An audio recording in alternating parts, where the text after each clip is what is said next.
Running and testing apps on the iOS simulator is a smooth and enjoyable experience for any app developer. You get to test different UI components and features on a fast, seamless virtual iPhone right from your Mac. It makes development fun and efficient. But sometimes you need to test your app on a real iOS device. Maybe you want to check how native features like location, maps, or the camera work. Or perhaps you just want to do a final test before deploying your app. And that's when things can get frustrating. You connect your iPhone, launch the app, and boom, it crashes right on the splash screen. No warning, no error message on the screen, just a sudden crash. And now you are sitting there frustrated and wondering what just happened. Why is my app crashing on a real device when it works fine on the simulator? You will start thinking maybe you messed up something in a run app. Maybe it's a permission issue. So you go through different files, double check configurations, remove and reinstall packages, and relaunch the app, hoping the issue is fixed, but nothing works. Well, I've been there too, and let me tell you, the problem isn't in your app's code. It's actually in the way you are running your app. So let's see how we can fix this issue.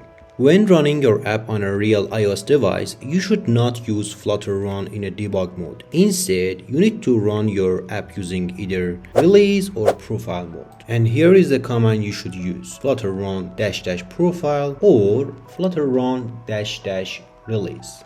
But that's not all. Before running this command, make sure to remove any previously installed version of the app from your iPhone, especially if you have run it in debug mode before. This can sometimes cause conflicts. So, once you enter the command and press enter, Flutter will detect all available devices. In my case, I see two options: a macOS simulator and my real iOS device connected via Wi-Fi. I just press 2 on my keyboard to select my real iPhone and the process begins. At this point, Xcode starts building, compiling, linking, and signing the app. This might take some time, but once it's done, the app installs and launches on your iPhone without crashing on the splash screen. I've used this method on multiple projects and it has always worked flawlessly. So, if you have been struggling with unexpected crashes, I hope this helped you out. If it did, don't forget to subscribe, hit the bell icon, and smash that like button for more Flutter tutorials. And drop an F in the comments if this saved you from a headache.